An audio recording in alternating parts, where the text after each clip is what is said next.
Blitz time. Question 1. What's your overall assessment of Putin's long speech? I dug around in the after speech Q&A, which is also a kind of scripted theatre. I haven't listened to all of it yet. For me, it's the most definitive manifestation of a kind of internal coming together of that civilizational turn that Putin began to take in 2012 or so, roughly then. And now he has looped himself into his way of seeing the world in a way that feels complete. There's no way he could question this loop now from the inside.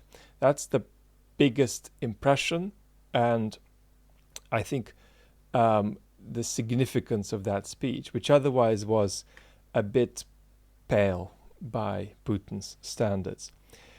Is Putin still convinced of the rightness of his decision? More than ever. Ukrainian children are being killed. People are being forced out of their homes. Devastation is happening in Ukraine. So it's not good to use trashy analogies, but let's use one anyway.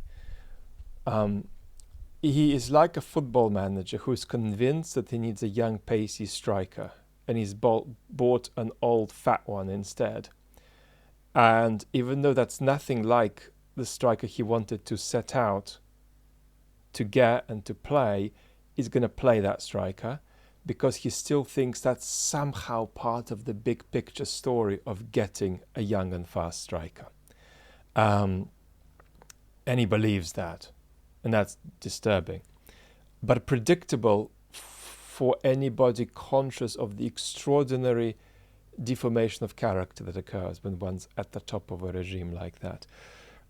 Was Putin's 2007 Munich speech a warning? Did he mean what he said? Yeah, he meant what he said in Munich, but then he was much readier to negotiate and to compromise. And now he isn't.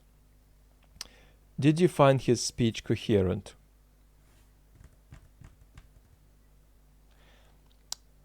The main internal incoherence, that's an incoherence on Putin's own terms, there's plenty of incoherences on our terms, but on Putin's own terms, the key incoherence is that he oscillates between saying that it's an existential necessity for Russia to completely reconstitute the international order, and that that's the only acceptable aim, and that nothing happening or not happening in Ukraine really matters compared to that aim. That's one line. The other line is that there's a delimited project that's about impacting a part of Ukraine, and that's it. And that is an internal incoherence on Putin's own terms, and it's going to be fascinating to talk about this because this raises the question. This limitless pattern of escalation we've been talking about for months, could it get to a stage where Putin suspends it because he thinks that nothing is going right and he's got to give it up, and therefore he genuinely moves to a delimited set of intentions about just parts of Ukraine? No. Well, we're going to talk about that. Were you surprised by lack of nuclear threats in the speech? It was soft, but it contained one nuclear threat. There were several nuclear mentions. There was a nuclear joke, which is absolutely disgusting. Putin just stopped for a few seconds from answering a question to create tension on the topic of World War III. And he thought that was nice, in good taste. And then the tricky bit was when he was saying, look, you just got to check our nuclear doctrine. And if you check it, you're going to see what it is, that we're not going to attack anybody first. We'll only consider using nuclear weapons if our territorial integrity is threatened, which has nothing to do with Russia's formal doctrine. So did he say this because he slipped? No. He doesn't slip yet, at least. He said it because it's a piece of political technology that's an implied threat. Did he mean what he said about Liz Truss, that Liz Truss was somehow highly eccentric, and that her statement that she would be comfortable to use nuclear weapons is an international disgrace, and that it's a disgrace that nobody quite qualified her answer when she was asked that question. Nobody in the Western world, let alone in Britain. No, he recognizes that Liz Truss is an unusual one. We're going to talk about that on a separate occasion. And no, he didn't think that was a significant threat in reality. She said, I'd be very happy to use nuclear weapons because that's my job, which is absolutely extraordinary, to answer that question like that. How much did Putin mean what he said?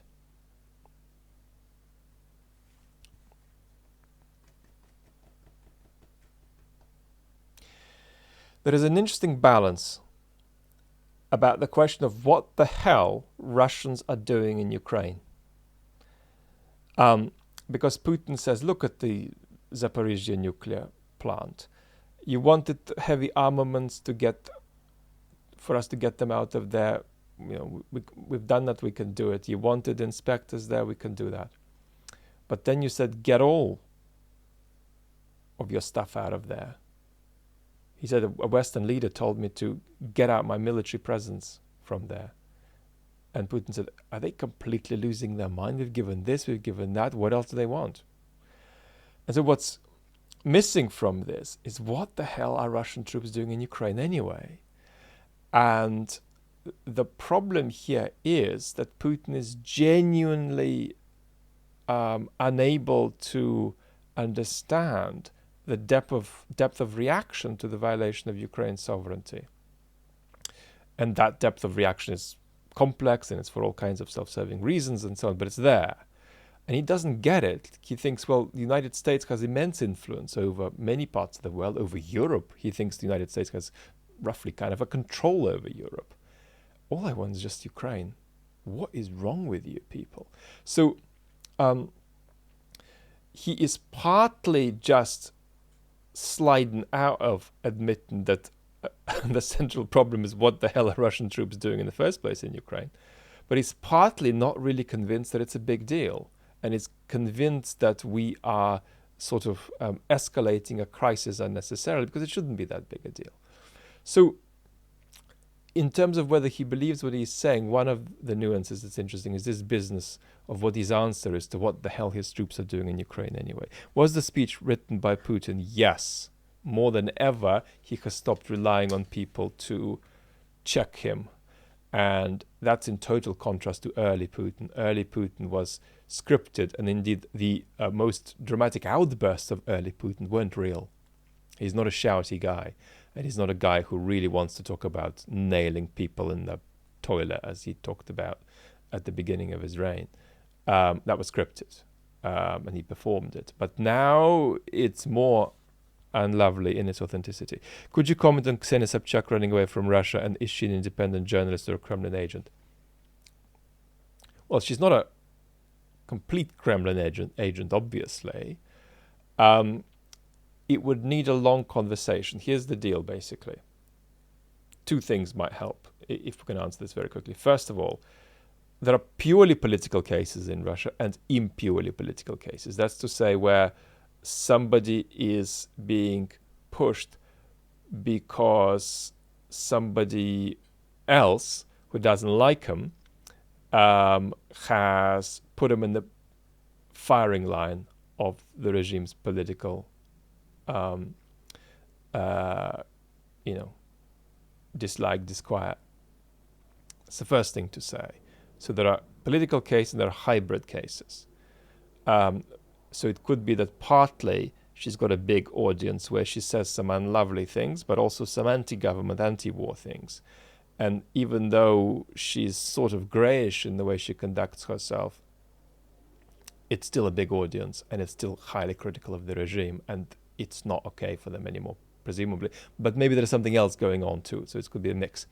And then how you evaluate a person like that is basically, look, anybody who is going to do any kind of public activity in that regime, even before the war, is going to have to make some compromises what are the compromises?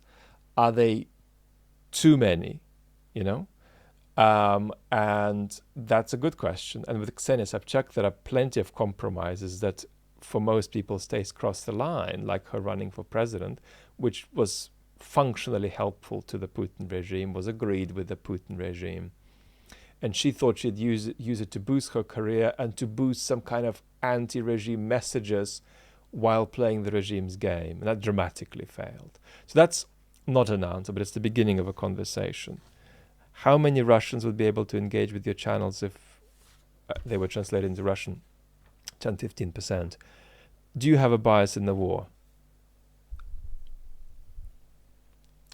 Yeah. I mean, it doesn't come out in my videos as much as it could in private because I'm not an anti-Russia or pro-Ukraine channel. I'm an other things channel. We've talked about that already.